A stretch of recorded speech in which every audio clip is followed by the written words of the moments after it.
Selamat siang Bapak.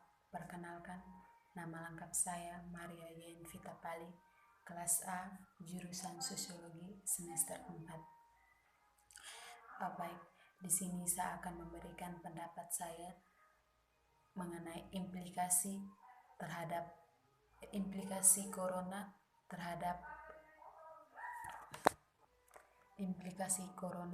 terhadap kehidupan sosial keagamaan kita. Sebelumnya, seperti yang kita ketahui, virus corona ini adalah virus yang berbahaya. Wabah virus corona kini menjadi realitas sosial yang harus dihadapi masyarakat di dunia. Virus corona bukan hanya merenggut banyak nyawa, tetapi juga merubah tata cara kehidupan manusia di seluruh dunia, mulai interaksi sesama maupun proses berhubungan dengan Tuhan. Wabah virus corona berdampak dalam kehidupan keagamaan kita, di mana sejumlah gereja, masjid, kuil, dan tempat ibadah lainnya mengubah tata cara ibadah demi menahan penyebaran virus corona ini. Seperti yang kita ketahui, minggu ini umat beragama Kristen memasuki pekan suci, dan sebentar lagi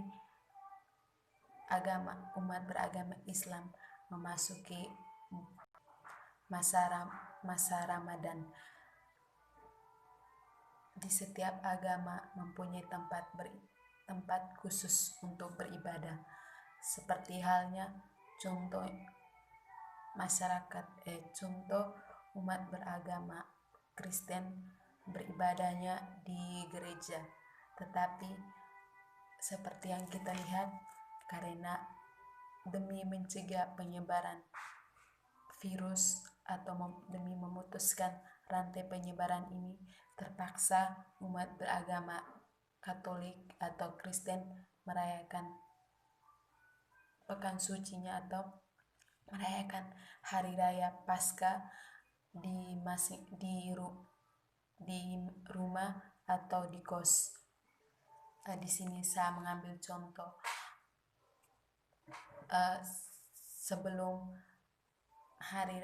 setiap tahun sekitar seminggu menjelang Paskah, masyarakat di Larantuka merayakan pekan suci yang dikenal sebagai Semana Santa, dan merupakan prosesi puncak yang dirayakan pada hari Jumat Agung atau Sestafera. Dalam acara ini, kota Larantuka yang biasanya tenang berubah ramai, di mana banyak masyarakat dari luar Larantuka mengikuti Semana Santa ini. Bahkan dari seluruh dunia mendatangi kota Larantuka untuk merayakan prosesi Semana Santa ini. Salah satu di sini saya mengambil contoh lagi di Vatikan. Paus Fransiskus sendiri melakukan pemberkatan minggu dari teras jendela menghadap ke lapangan Santo Petrus. Tetapi sebagai gantinya, ia melaksanakan pemberkatan minggu secara langsung melalui media internet, dalam upaya untuk mengurangi keramaian di Vatikan. Dilihat dari struktur basis sendiri, yaitu kekuatan dan hubungan produksi, di mana orang-orang masuk untuk menghasilkan kebutuhan dan kenyamanan hidup. Di sini seperti yang sudah dijelaskan bahwa seperti yang sebelumnya saya menjelaskan bahwa gereja-gereja Katolik mengubah tata cara ibadah dengan panduan online Kalau dalam teori basis seperti interaksi antara pastor dengan umat, seperti yang kita ketahui bahwa dalam memasuki pekan suci ini antara pastor dengan umat akan menjalankan kerjasama demi melancarkan hari raya. Di sini tetapi dilihat dengan keadaan kita sekarang, tetapi dengan keadaan ini Gereja Katolik mengubah tata cara ibadahnya demi menghindari penyebaran virus corona.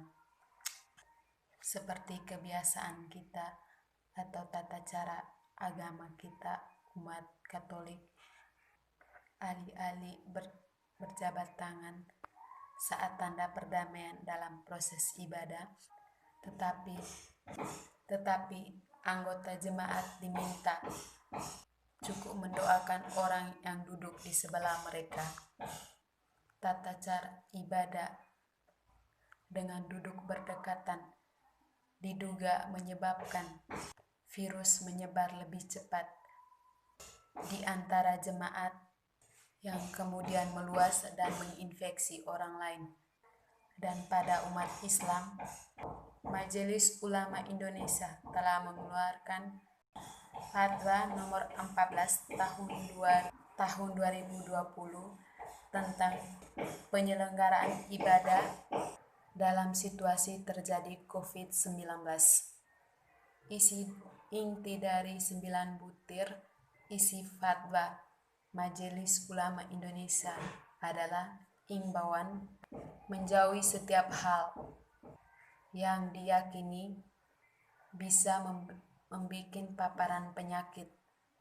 Majelis Ulama Indonesia bahkan memperbolehkan ibadat salat Jumat diganti dengan salat zuhur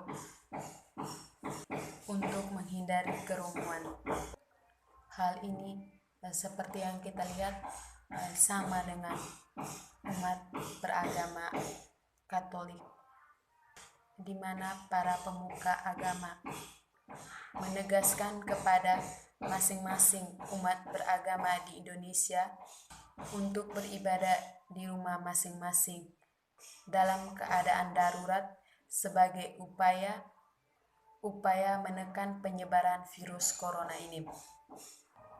Oleh karena itu, saya mengajak semua elemen masyarakat untuk menghadap virus corona ini, untuk melawan virus corona ini.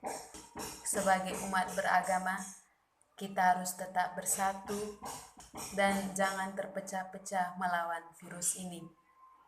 Dan jangan acuh tak acuh, buang semua sikap egois kita dan belajar untuk peduli terhadap sesama kita dengan mengikuti kebijakan dari pemerintah atau para pemuka agama untuk tetap stay home atau melakukan ibadah di dalam rumah dengan mengikuti panduan-panduan yang diberikan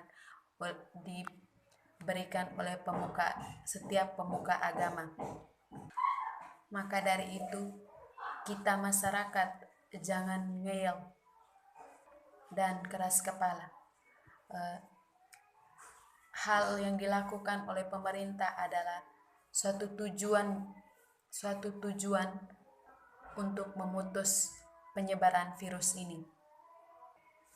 Dan kita sebagai umat beragama tetap optimis dan percaya bahwa badai yang kita lalui ini, badai yang kita alami ini akan berlalu.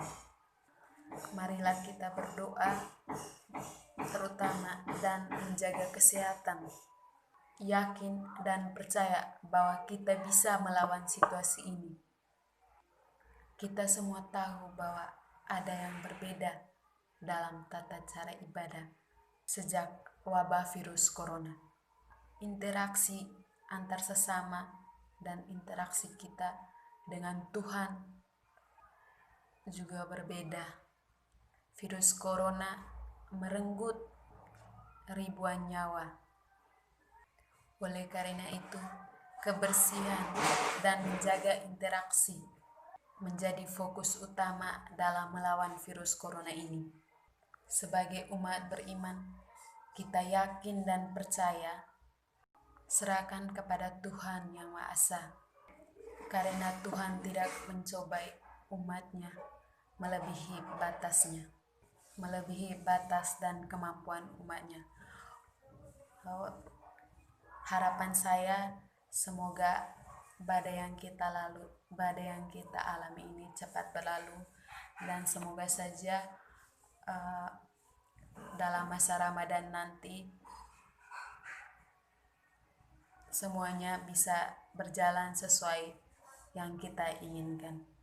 Sekian dari saya. Selamat siang Bapak.